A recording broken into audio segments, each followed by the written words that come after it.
En 2028, ou plutôt 2030, d'ici 5 ans si tout se passe comme prévu, l'Europe devrait compter une nouvelle unité, un nouvel État membre dans son assemblée. Un 28e, l'Albanie. C'est l'objectif obsessionnel du Premier ministre Edi Rama, voir son pays le plus pauvre du continent s'asseoir à la table de l'Union européenne et rentrer enfin définitivement dans la modernité. Cette ministre albanaise est une IA et sera chargée des marchés publics. C'est une première mondiale. Le Premier ministre albanais, Edi Rama, a nommé ce jeudi 11 septembre cette ministre virtuelle appelée Diela. Pour ce territoire de 2 400 000 habitants situé en Méditerranée, dans les Balkans, ce serait un grand bond en avant, une étape marquante, car il revient de loin, très très loin d'un autre temps. Une étape aussi décisive sans doute que la fin du régime stalinien d'Enver Hoxha au siècle dernier, ce dictateur qui a tenu d'une main de fer pendant des décennies sa population, sorti du Moyen-Âge avec sa disparition en 1985. Pour Edi Rama, au pouvoir depuis 2013, ce serait une consécration personnelle. La récompense de tous ses efforts est son Graal. La victoire du Parti socialiste albanais, sa formation lors des législatives de mai 2025, lui a offert un nouveau mandat, son 4e d'affilée, à la tête du gouvernement à Tirana. Le patron de la République d'Albanie a bon espoir désormais de parvenir à ses fins. Il faut dire que l'ancien basketteur, qui domine de plusieurs têtes ses interlocuteurs du haut de ses quasi 2 mètres, s'est rendu indispensable aux dirigeants européens, d'Emmanuel Macron à Ursula von der Leyen, en passant par Giorgia Meloni. Un crédit qu'il doit à la position de son pays sur la carte de l'Europe, d'un continent bousculé par les événements, inquiet de la situation sur le front de l'Est. Depuis la guerre en Ukraine, l'Albanie a rouvert une base sur son sol utilisée par l'OTAN, le genre de service qui ne s'oublie pas. Mais ce territoire, face à l'Adriatique et la mer Ionienne, présente un autre intérêt encore et offre une autre perspective précieuse aux yeux des capitales occidentales qui chouchoutent tant son plus haut dirigeant. La possibilité de servir de territoire tampon et de filtre aux flux migratoires qu'aucun ne souhaite avoir réellement à gérer chez soi, à commencer par l'italienne Meloni, qui entretient une sorte de romance avec son voisin albanais Rama, quelque chose d'une love story singulière entre la néofasciste et le socialiste.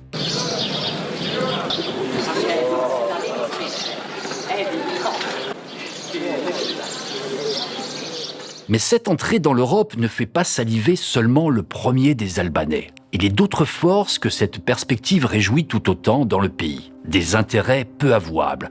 Ceux-là ne recherchent pas la publicité. Des intérêts mafieux. Depuis la fin de l'ère Hoxha, depuis qu'elle est sortie de son isolement, l'Albanie est ravagée par la corruption. L'irruption de l'économie de marché et de la liberté, ce cocktail détonnant, et la rencontre du libéralisme ont produit des effets inquiétants. Un mal qui a touché d'autres pays, projetés eux aussi dans un monde nouveau du jour au lendemain, à l'image de ce que les années post-perestroïka ont été en Russie à la chute de l'Union soviétique. Si les pays occidentaux s'en sont préoccupés un temps, ils semblent globalement considérer cette question comme secondaire désormais. Pourtant, derrière ces intérêts souterrains qui ont mis la main sur la société albanaise, qui se mêlent des élections et tiennent sa classe politique, des dirigeants parmi les plus importants du pays, c'est à l'installation d'un véritable narco-État à laquelle on assiste. Cette réalité, ils sont plusieurs responsables policiers européens, spécialistes des mafias, du trafic de drogue ou juges à la dénoncer et alerter. Quelques journalistes albanais aussi admirables de courage qu'isolés. Le journaliste d'investigation suisse Antoine Harari l'a décrit. Antoine Harari a mené l'enquête pour Blast sur cette Albanie-là, à laquelle il s'intéresse depuis des années, celle que les dirigeants européens ne veulent pas voir. Il a mené un tour d'Europe également à la rencontre des experts les mieux informés pour raconter ce qui se passe aujourd'hui au pays d'Edi Rama et l'influence et le poids de la mafia en Albanie. C'est une enquête produite par Blast, présentée en association avec nos partenaires de Follow the Money, la plateforme néerlandaise avec laquelle nous sommes très heureux de collaborer encore sur de grandes enquêtes internationales et transfrontalières. Ce que décrit notre nouvelle enquête fait froid dans le dos, l'histoire d'un État aux portes de l'Europe, candidat à l'adhésion qui a tout d'un cheval de Troie pour les trafiquants, leur appétit féroce et l'argent de la drogue et du crime à blanchir. Le narco-État préféré de l'Union européenne.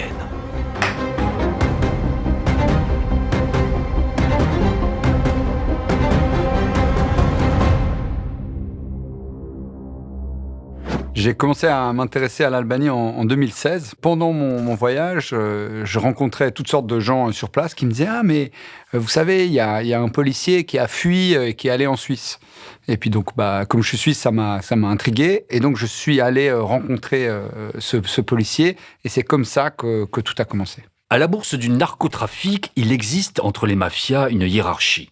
Dans ce business par essence planétaire, des pays producteurs aux consommateurs occidentaux, il est admis que la 'Ndrangheta, la redoutable mafia calabraise, occupe une place à part, en haut de ce classement. La 'Ndrangheta a toujours été reconnue comme l'organisation criminelle la plus puissante, car peu de ses membres acceptaient de collaborer avec la justice. Mais cette fois, de nombreux transfuges sont apparus au cours du procès, et nous espérons que cela sera le bon moyen de briser ce mur de la loi du silence qui a toujours caractérisé la 'Ndrangheta. Mais il y a une autre criminalité organisée qui, aux yeux des experts les mieux informés, représente une menace très sérieuse. La mafia albanaise, elle aussi, est en mesure d'avoir un rôle dominant dans le marché et de l'organiser. La mafia albanaise ou le crime organisé, c'est pas quelque chose de nouveau, dans le sens où ça fait déjà 15-20 ans qu'ils sont en Europe. Ce qui est nouveau, c'est le fait qu'ils contrôlent la chaîne du trafic de drogue et par exemple de cocaïne de A à Z.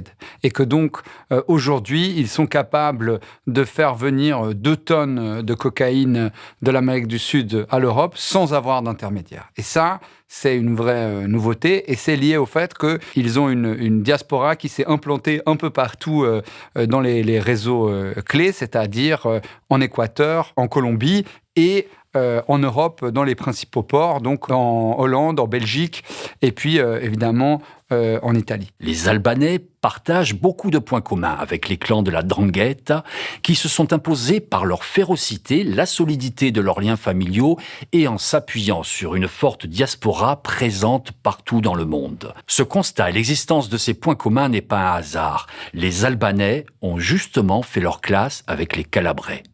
À bonne école. La mafia albanaise, c'est une mafia très soudée et clanique, avec une réputation d'une parole de fer. C'est-à-dire qu'ils sont vus comme des gens qui non seulement sont sérieux en affaires, mais en plus sont vraiment très rigoureux aussi lorsque les conditions ou les deals ne sont pas respectés. So the Albanians killed your brother, but you still work for them?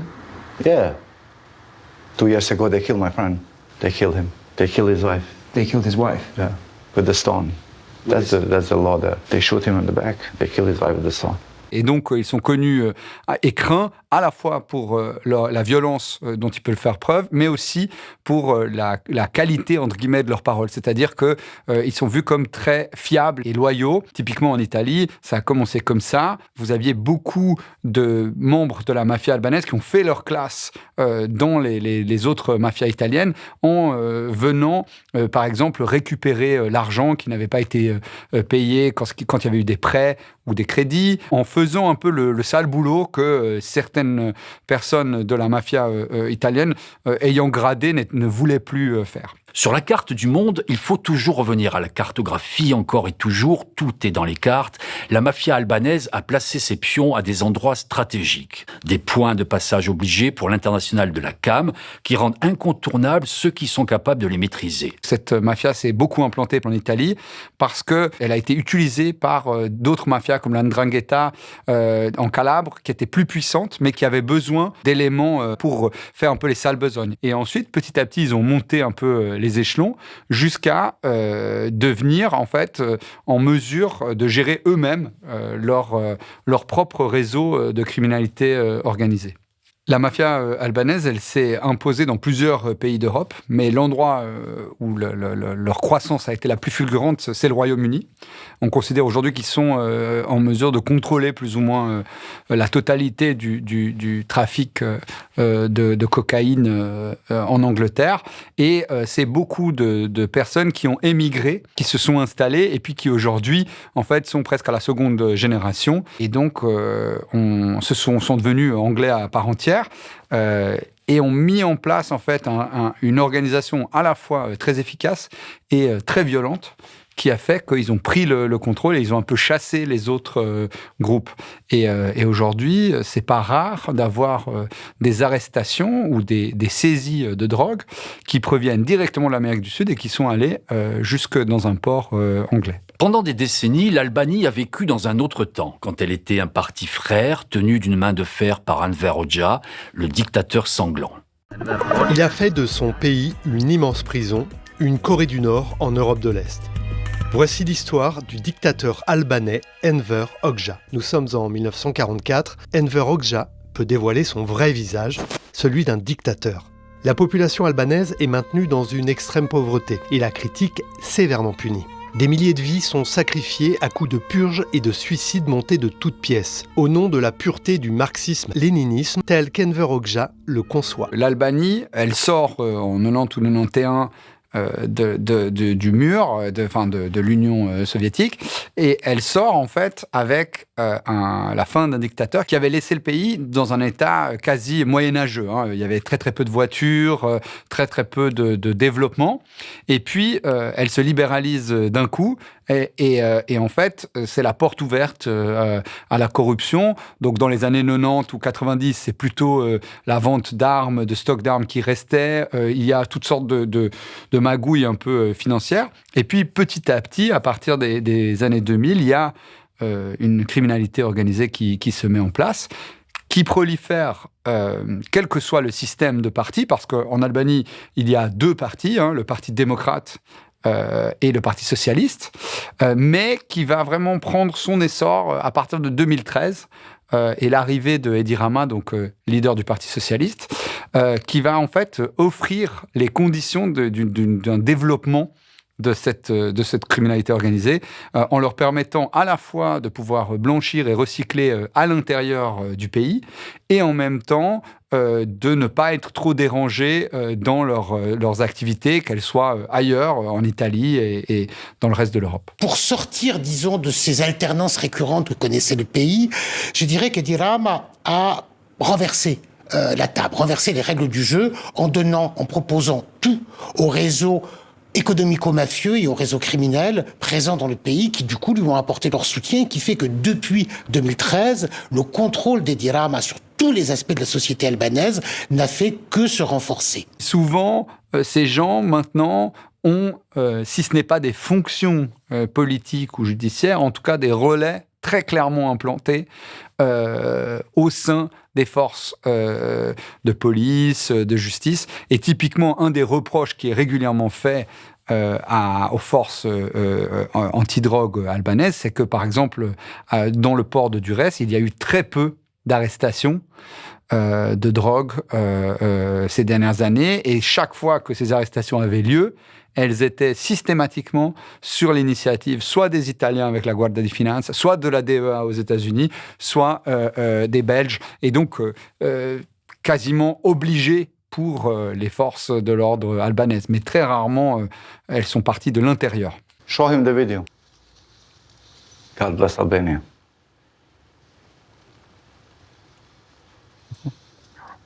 Have you ever bought cocaine from the Clan del Golfo in Colombia? Of course. We keep good relationship. Otherwise, there is no coke. Goes from Colombia with the big boats. Sometimes come to Albania. From here we go Montenegro, Serbia, Bosnia, across the borders. Oh, we pay the police sometimes, you know. Quand on a commencé à rechercher sur ce sujet, je savais que la criminalité organisée albanaise était assez implantée en Europe. Mais par contre, ce qui était très intéressant, c'était de voir que quand on faisait des recherches par pays, systématiquement, il y avait des arrestations, des alertes, des histoires de trafic un peu partout dans les pays européens, sans qu'il y ait une espèce de prise de conscience visiblement globale du risque. Et c'est qu'avec les enquêtes de Sky ICC, donc menées par principalement la police belge, qu'on a pu voir l'ampleur du problème. Il faut savoir que la mafia albanaise, ou en tout cas les trafiquants albanais sont parmi les trafiquants les plus représentés dans les procès SkyCC qui continuent à arriver. Les informations récupérées sur le réseau crypté permettent de retracer le chemin de la drogue. Elle vient d'Amérique du Sud ou du Maroc, essentiellement de Tanger et Casablanca. Elle arrive en Belgique, principalement à Anvers, par container ou parfois par jet privé. Elle est reconditionnée dans des laboratoires belges, puis acheminée vers tous les pays d'Europe. L'opération policière aboutit à l'arrestation de 2 personnages clés du trafic.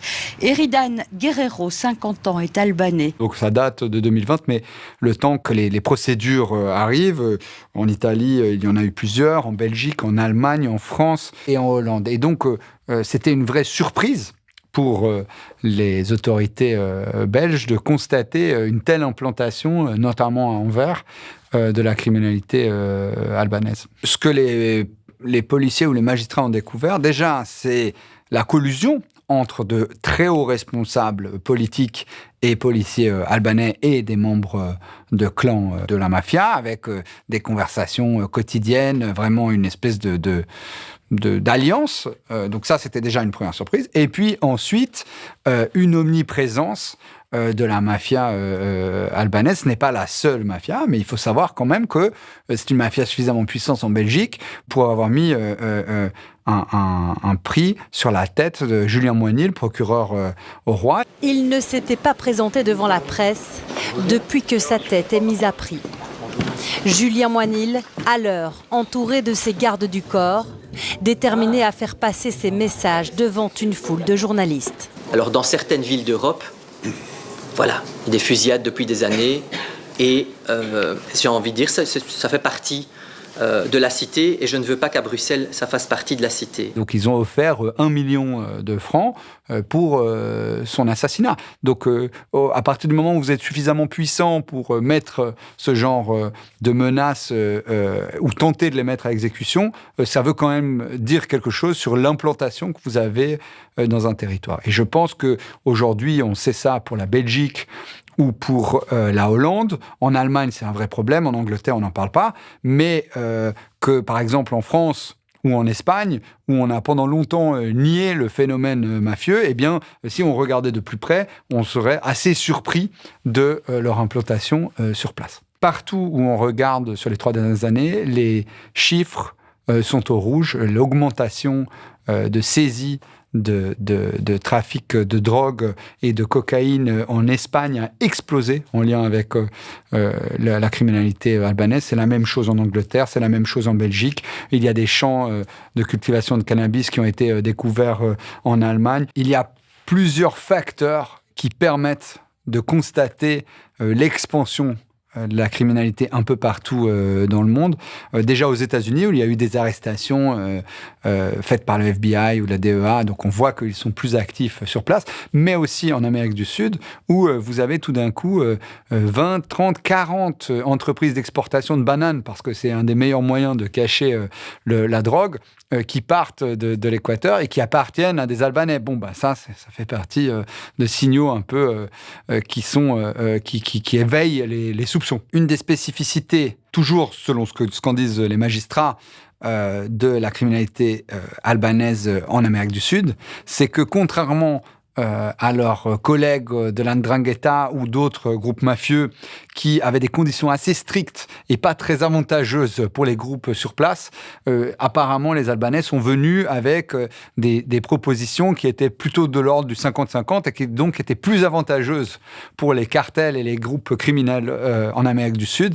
Et c'est ce qui a fait qu'ils ont pu très rapidement s'étendre et se développer. Tous les indicateurs sont là pour créer une prise de conscience. Mais malheureusement, je crains qu'il faille un événement tragique comme ce qui s'est passé en Hollande. Peter de Vries était une personnalité connue dans le pays pour son rôle dans plusieurs affaires criminelles. Son assassinat serait lié à son travail sur le crime organisé. Avec l'assassinat d'un journaliste en pleine journée pour que les gens se rendent compte de la dangerosité ou de la gravité du phénomène. Et à ce moment-là, potentiellement, ça sera trop tard. Face au problème de la corruption généralisée, les partenaires occidentaux ont incité l'Albanie à lancer une réforme de son système judiciaire en lui apportant une ingénierie institutionnelle et en l'accompagnant dans sa réforme jugée indispensable pour se doter d'une justice digne d'un pays moderne. The justice reform has been the fundamental stone in changing and rotating all the perception of the realities that we're facing. The justice reform has brought hope to our people. The justice reform has created the necessary environment also for investments to continue and be present in a country. With the justice reform, we are the only candidate country that has created such a mechanism of this new class of judges and prosecutors. Il s'agissait de garantir sa probité et son indépendance. Mais c'est tout le contraire qui s'est passé. Cette réforme et les mesures qui l'accompagnent ont été utilisées pour purger et écarter les juges jugés trop indépendants et mettre les autres sous contrôle, faire des magistrats des affidés. La réforme du système judiciaire albanais, elle arrive sur la demande de l'Union européenne et des Américains parce qu'effectivement, il y a un problème de corruption et il y a un problème d'infiltration au niveau des juges et des procureurs albanais. En soi, c'est pas une mauvaise chose. C'est l'idée de construire ce qu'ils ont appelé le SPAC, c'est-à-dire un service, si vous voulez, spécialisé dans la lutte contre le blanchiment et la corruption. Et c'est plutôt une bonne idée. Quand elle est validée en 2016, elle est soutenue à la fois par l'ambassadeur américain, par l'Union européenne. On dit c'est très bien, ça va dans la bonne direction. Ça va limiter un peu le problème de corruption. Et ça va permettre d'enlever certains juges dont on sait qu'ils sont corrompus du paysage, entre guillemets.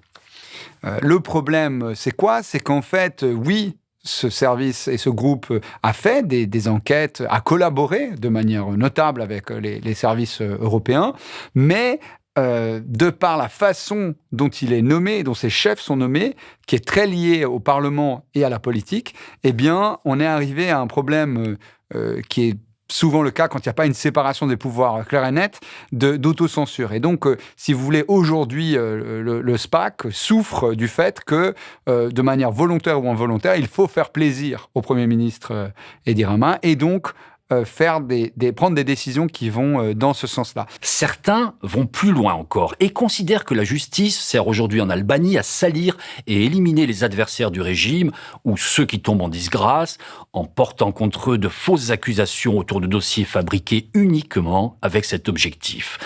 Et aussi le soutien d'une presse aux ordres du pouvoir. Certains ennemis politiques de Rama dénonce une forme d'instrumentalisation de la justice dans le choix des cibles que le SPAC va aller chercher, combattre, accuser de corruption. Et c'est vrai que ce qu'il faut dire, c'est que les deux principaux opposants à Rama ont tous les deux été poursuivis par le SPAC pour des questions de blanchiment, de corruption, alors que certains membres du gouvernement Rama ont longtemps été épargnés par ça.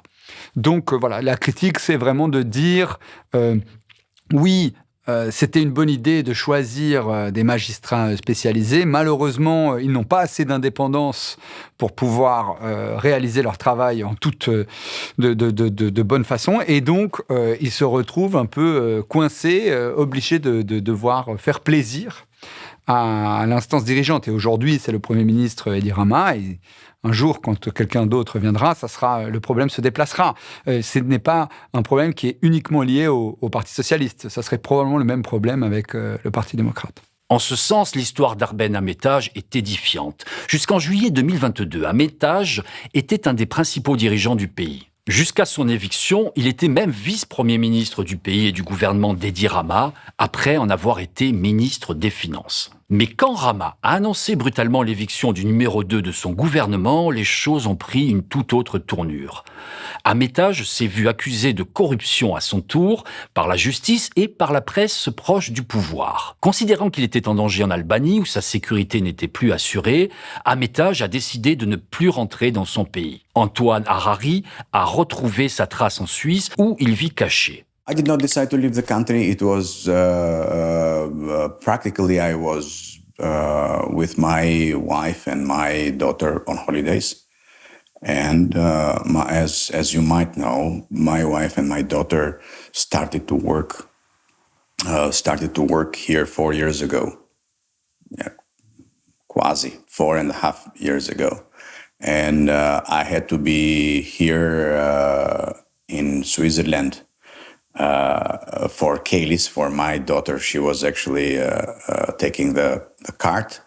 And 1 day later, all the media practically published the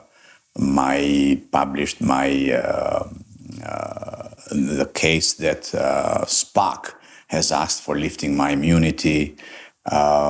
So yeah, we decided to stay. I decided to stay in Switzerland because I believe in this country. I hope that this democratic country would not also exercise neutrality also on human rights violations and danger of life, family danger, political prosecution, justice dependence. I really hope that neutrality of Switzerland would not actually apply also in values like this. So this is practically it. It's not that I escaped Albania. Actually, I was here because my family lived here, and my wife actually still works here. Ce qui est intéressant dans l'histoire de Arben Ahmetaj, donc qui était vice-ministre de l'Albanie, c'est que c'est quelqu'un qui a été à l'intérieur du système et qui en a été expulsé à un certain moment et donc est très informé. Au contraire, par exemple, du policier que j'avais rencontré, qui est parti ensuite en Suisse, qui était un policier antidrogue, qui avait pu voir les dysfonctionnements ou certains dysfonctionnements, mais à son échelle. Ahmetaj, c'est quelqu'un qui a été tout en haut du gouvernement et qui a pu voir la corruption généralisée qui prenait place dans le pays. Et c'est quelqu'un qui, quand il est parti, a pu documenter certains de ces cas. Et depuis 2 ans, régulièrement, il donne des interviews avec des médias de son pays qui créent ensuite des espèces de séismes en interne parce que c'est très difficile pour le gouvernement Rama de justifier certaines des politiques ou des pratiques qu'ils avaient mis en place, mais presque un peu de manière secrète. Ça permet de réaliser la gravité de la situation en Albanie. Albania is not that it had the greatest track record in good governance, but the huge difference is this. Now, Albania is the hands of the organized crime. Albania has become a narco-trafficking state. If any European citizen or authorities, but authorities they know very well, would check how many kilos of drugs are captured in the port of Durrës, they would find out that it's either zero or minuscule. If they research or authorities ask their intelligence services, what is the amount of drugs transported from Albania into Europe? It's huge. So, well, yes, Albania has always had its problems. Tradition, very weak, even not hybrid democracy, but very, very, very weak democracy, has had its problems with good governance, corruption, etc., etc. But now we're not talking about a structure of corruption. We're talking about domination, ownership of the organized crime that controls the government, controls the prime minister, and controls the country. So we're not talking about a battle against corruption. Now it's a battle for survival of a people, and the people that has lost, unfortunately, the spirit because of a person that surrendered the country into the hands of the organized crime. Je donne un exemple. Avant les élections qui ont eu lieu en mai, il me disait ce sont des élections, mais tout va être truqué. De toute façon, c'est Rama qui va gagner. Les élections ont eu lieu et en fait, il y a eu vraiment plusieurs cas de violation des droits élémentaires de la population, mais crasse, avec, par exemple, certaines personnes dans des villes complètement inconnues au bataillon qui prenaient plus de voix que Rama lui-même et qui étaient ouvertement, quasiment soutenues par des groupes organisés, de la criminalité organisée, des menaces faites aux gens qui allaient voter. Et donc, là où il est intéressant, Armitage, c'est qu'il sent et qu'il a vu, en fait, ce basculement de l'Albanie, un pays qui avait un problème de corruption et qui n'a jamais été parfaitement fonctionnel, mais qui a vraiment sombré dans quelque chose où maintenant on peut parler de narco-État. SPAC, now openly, publicly known in Albania as the Special Prosecution of Anti-Corruption and Anti-Organized Crime, is fully dependent on the Prime Minister. I'm not saying that people have videos of the Prime Minister ordering the head of SPAC, but if you see what is happening and all the, let's say, actions of SPAC, so practically SPAC goes after people that the Prime Minister actually points a finger at. It's also officially publicly known and said by everyone in Albania. Whoever does not recognize that does not want to recognize that. Be that EU, Switzerland, Austria, Germany, or Italy. So practically it's an obvious fact. And you have, in which country, democratic country, you have this kind of prosecution and persecution of all the leaders of opposition, of people that Rama does not like, or people that are very convenient for Rama to be in prison to put fear on his own party. On the basis of the justice reform, there was a process which is called vetting process, a process that would vet the judges and the prosecutors, and then who is going to vet these people? Among others, the three main people in the vetting, as they call it,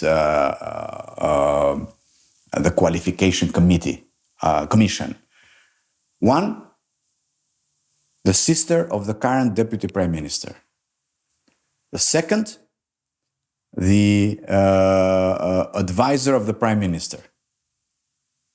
The third, the daughter of a very old friend of the prime minister, who he made for many years the head of the board of the Albanian radio television, the only public television that we have. Do you want another very ridiculous case? One of the members of the KPK, which is the KPK is a constitutional body that was doing the vetting, is now a candidate for the Socialist Party. He became a director of food security. These are simple things. Cet État est au cœur de l'Europe et demain peut-être au sein de l'Union européenne. Ce que décrit ce témoin, qui était au cœur du pouvoir il y a peu, est très inquiétant. Arben Armitage se sent et se dit surveillé aussi en Suisse, lui, sa famille et ses proches. Il a porté plainte. L'histoire de Arben Armitage, elle est familière, malheureusement, à plusieurs niveaux, par rapport aux gens qui se sont opposés à Edi Rama. Il y a d'abord un aspect de persécution lié aux médias, où tout d'un coup, une personne qui est perçue comme un ennemi de Rama est vilipendée dans la presse, sa famille est harassée, est menacée. Il y a toute une espèce de campagne qui se met en place. Et c'est ce qui s'est passé dans son cas, c'est-à-dire que on ne s'est pas arrêté à sa simple personne. Il a été accusé de corruption, il y a eu toutes sortes d'affaires, mais sa famille, ses proches ont été menacés et même parfois ses amis. Ça, c'est quelque chose qui fait écho avec, par exemple, le policier albanais antidrogue que j'ai rencontré et qui est parti ensuite en Suisse. Lui aussi avait subi toutes sortes de pressions et également sur sa famille. Donc, c'est un peu en deux temps. Et vous avez d'abord une campagne médiatique qui dit que vous êtes de toute façon corrompu et qu'on ne doit pas faire confiance à ce que vous avez fait. Et vous avez à côté, malheureusement, des menaces très sérieuses sur votre vie et celle de vos enfants. Donc, c'est quelqu'un qui fait très attention à la façon dont il vit et qui doit bien sûr prendre certaines mesures pour se protéger. Il faut savoir que un étage a été menacé en Albanie, mais aussi en Suisse. Il a déposé plusieurs plaintes pénales contre inconnus en Suisse parce que des gens se sont rendus devant son appartement, ont pris des photos, ont menacé potentiellement ses enfants ou la nounou. Me and my family received quite a number of threats. You know that also here in Switzerland, people have come and shown acts of threats right in front of my apartment. And I've sent to the federal police, to the Ticino police, I've sent video and audio. There has not been a response yet. And I hope that they would actually investigate one day, but it's more than a year now, and I haven't heard anything from the Swiss authorities on the threats here. The last threat was from prison. I actually shared this with Albanian people who were a certain person that I've shared that with the authorities practically told me something from prison in a phone that many people in Albania know from what kind of person they called, and said that when the organized crime, when they would decide, you would fly in the sky. When they would decide the organized crime, you would fly in the sky. And then in Albania, practically, I had 3 direct threats and 2 plus 2 that were involving my family. The first threat is a phone call from prison. And they tell me that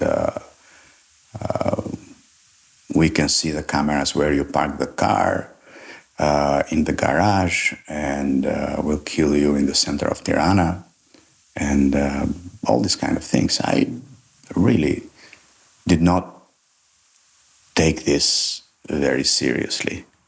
The second one is also a phone call. The third one was a mafia type, and a little bit ridiculous, but again, I started to be concerned. A guy with a motorcycle. Everybody in Albania know that I walk on foot. I mean, I don't use a car usually. And even to the office when I used to be minister or director or business person or deputy prime minister, I would walk mostly. And people know very well that I have actually refused having bodyguards all my life. So I was walking. I was not deputy prime minister. This is 2023 when practically the investigation has been very aggressive. And from SPAC, there were many gossips and rumors that he'll go to prison, blah, blah, blah, all these kind of things that I was practically expecting. A troop, a corps, under the command of the prime minister was ready to do anything.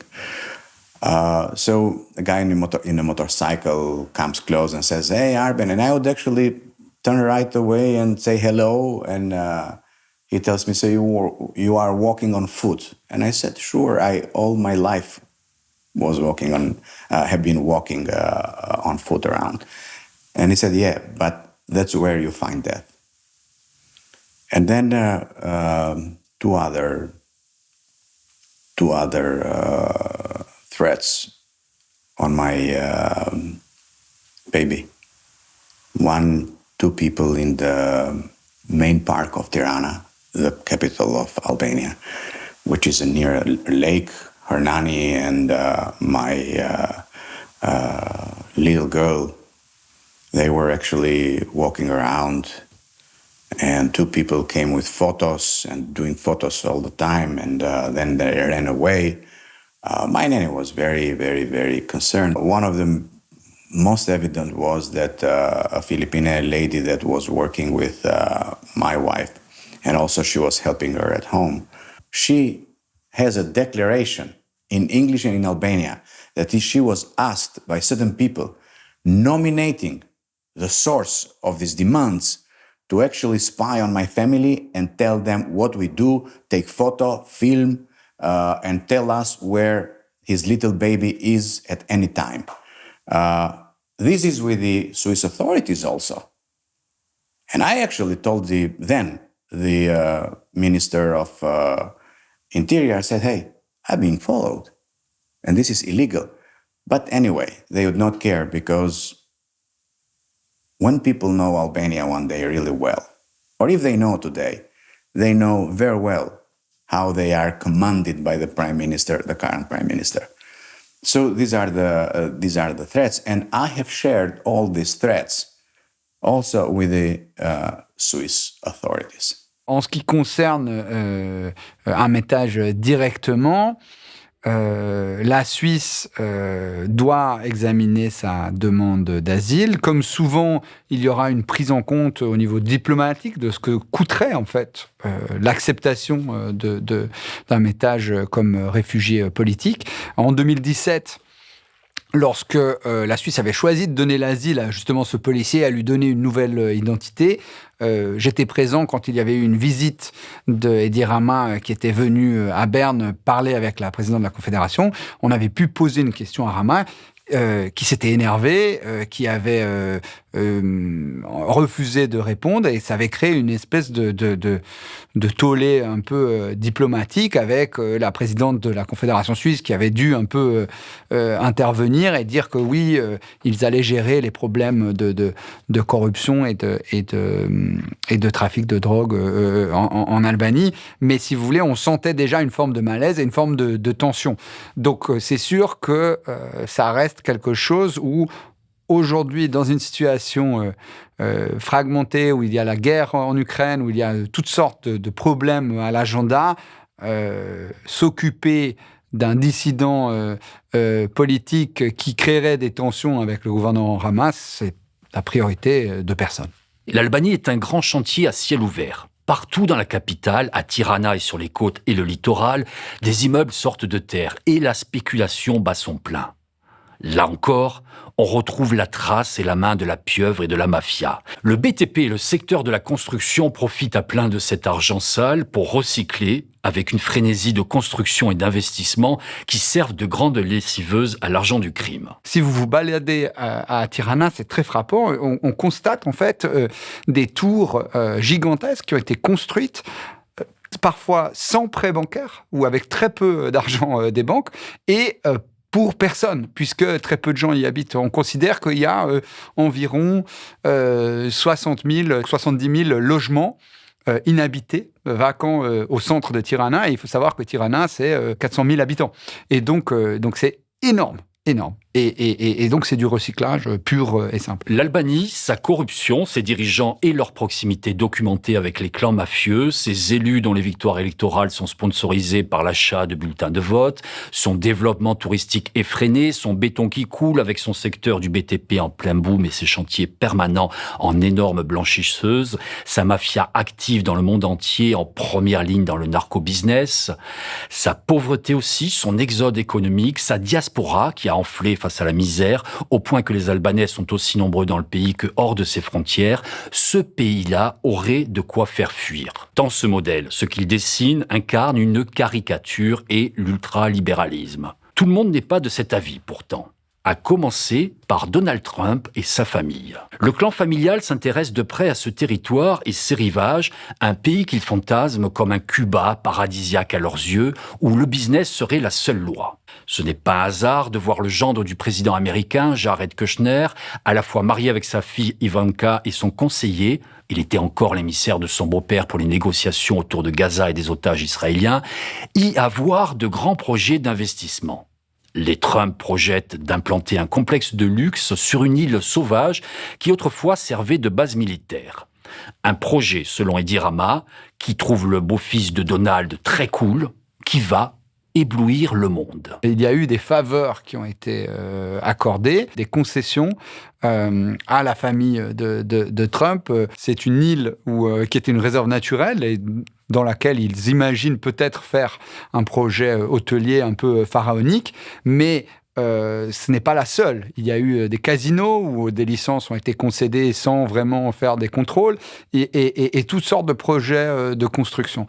Et donc cette idée de mélanger les capitaux étrangers et de faire plaisir un peu aussi aux Européens ou aux Américains, on la retrouve aussi dans plusieurs projets qu'il y a, par exemple, à Tirana, avec des architectes européens qui viennent de renom faire des projets immenses qui, au final, deviendront un peu des éléphants blancs parce que personne ne pourra se payer le mètre carré là-bas. Et donc, qui reçoit de l'argent en échange, c'est pas très, très clair. Mais ce qui est sûr, c'est que c'est pas dans l'intérêt du peuple albanais. Il faut savoir que le PIB albanais, alors que l'économie est en récession, ne fait qu'augmenter. Et pourquoi il augmente ? Parce qu'il y a des flux de capitaux qui ne sont pas déclarés, qui viennent booster l'économie. Cette entrée dans l'Europe est le grand rêve de l'homme fort de Tirana, son Graal. Edi Rama pense être en mesure, avec le soutien de ses amis européens, de réussir son pari et rattacher le wagon de l'Union européenne. Ce qui est frappant au niveau européen par rapport à l'Albanie, c'est le désintérêt dont les autorités européennes font preuve face à la gravité de la situation sur place. Aujourd'hui, la criminalité organisée a infiltré toutes les sphères de la société albanaise. À la fois la sphère politique, avec des soutiens à des partis. On l'a vu aux récentes élections, il y a des candidats portés à bout de bras par le crime organisé qui ont été élus avec des scores absurdes, mais aussi la sphère judiciaire, et ça c'est ressorti de certaines enquêtes, en fait les juges, certains policiers sont complètement corrompus par cet afflux d'argent incontrôlable, et puis après la vie de tous les jours. Quand vous parlez avec des gens en Albanie, les gens en sont parfaitement conscients. Et il y a une dissonance cognitive entre la situation sur place et ce qu'en disent les élus européens, l'Union européenne et les principaux leaders de nos pays qui font, pour toutes sortes de raisons, semblant de ne pas voir ce qui est quand même assez évident. Nous, à Blast, on a interpellé entre 8 et 10 membres du Parlement européen. Aucun d'entre eux n'a voulu répondre à nos questions d'interview. Et puis, on nous a promis un rapport qui devrait arriver sur la tenue des élections, mais qui en tout cas n'est toujours pas là. Donc il y a vraiment une espèce de refus de répondre complètement, ou en tout cas de manière transparente sur ce qui est en train de se passer là-bas. Dr Eddy et Mr Rama, il y a un petit peu de ça, effectivement. Disons, le Dr Eddy est quelqu'un de totalement conforme à ce que peuvent attendre Paris, Bruxelles, Berlin ou Washington. Et dans le même temps, il y a, j'ai dit Dr Rama et Mr Eddy, ou l'inverse, c'est-à-dire l'autocrate qui contrôle son pays d'une main de fer, qui a étouffé tout média d'opposition et qui surtout ouvre de plus en plus son petit pays aux réseaux internationaux de trafiquants, notamment de drogue, avec l'enjeu essentiel, non pas de la revente de la drogue en Albanie, mais du blanchiment d'argent. Ce qui est particulier avec l'Albanie, c'est qu'il y a effectivement une infiltration tout en haut du gouvernement, avec des membres, pour le coup, de tous bords, effectivement, de tous partis politiques qui sont corrompus. Il y a régulièrement des enquêtes.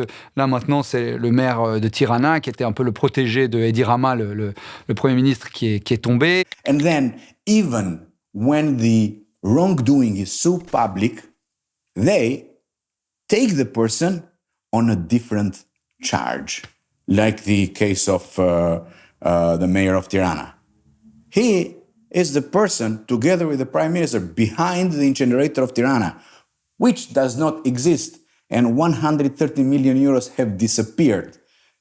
And they arrest him for another thing that does not have any connection with the incinerator, just only to deviate from the real person behind the incinerators, which is the prime minister. and him. Il y a un ministre de l'Environnement qui a été condamné à 7 ans, un ancien ministre de l'Intérieur qui a été condamné à 3 ans de prison. La liste est très longue et pourtant, ils ne sont pas tous visés. Il y a notamment, par exemple, un scandale maintenant avec la ministre de l'Énergie et toutes sortes de liens et d'affaires de corruption. In which country, democratic country, you have seen the following case. The current deputy prime minister, who is also the minister of infrastructure and energy, 90% of the budget, state budget, decides to have a procurement for washing her car. And then the cost of washing her car is 10,000 euros per month. My rhetorical question is, in what country washing a car is 10,000 euros per month? Can't the driver wash it in a simple way?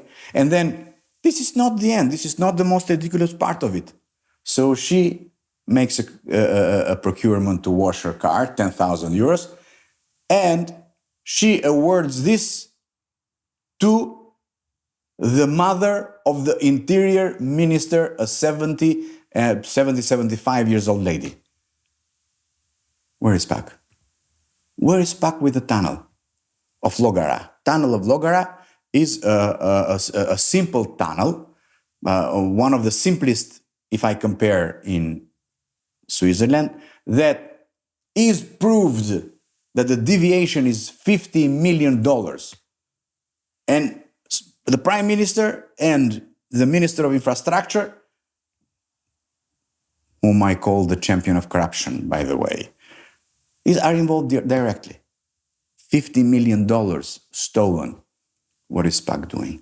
What is PAC doing with the project of Eco Park, where the family of the Prime Minister and the incinerator guys are involved there? What is why don't they go behind, they follow the money on the incinerator of Tirana? It does not exist. Where is the money? Why they don't actually go after the huge, shameless corruption affair with the former FBI counterintelligence head? A corruption affair involving the Prime Minister, McGonigal.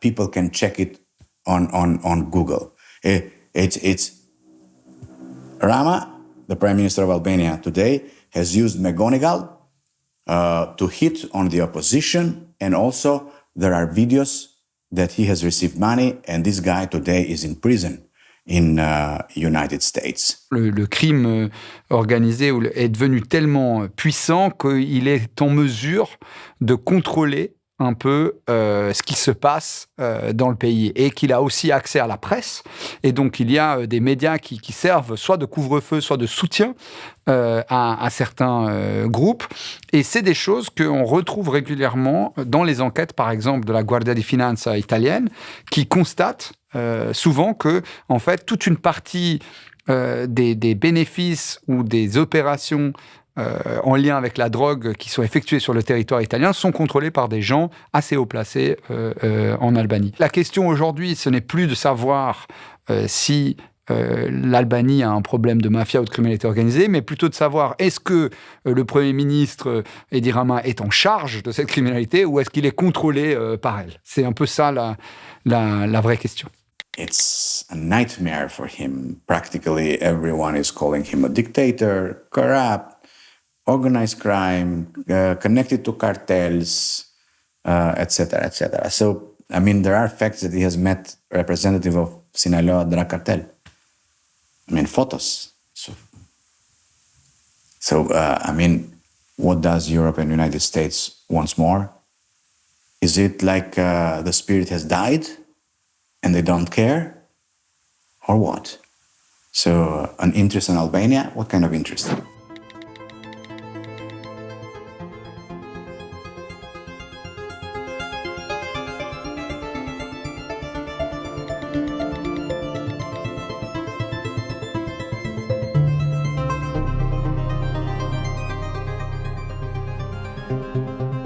Merci Eddy. Merci beaucoup de nous accueillir pour ce sommet. Félicitations pour le résultat électoral et en effet ce chemin européen et cette confiance dans l'avenir, dans l'Europe que tu as exprimé. L'opposition protestait contre la corruption présumée du Premier ministre Edi Rama, qu'elle rend également responsable de la hausse du coût de la vie et de l'exode des jeunes Albanais vers l'Europe occidentale. Voilà, à la suite de cette vidéo, rendez-vous sur le site de Blast, www.blast-info.fr, et allez lire l'enquête d'Antoine Harari, je vous y invite, si vous aimez le journalisme, le vrai. Vous pouvez également vous rendre sur notre application à télécharger pour avoir tout Blast si ce n'est pas encore fait. Vous la retrouverez là aussi. C'est une enquête de première main. Vous pouvez me faire confiance, du journalisme premium.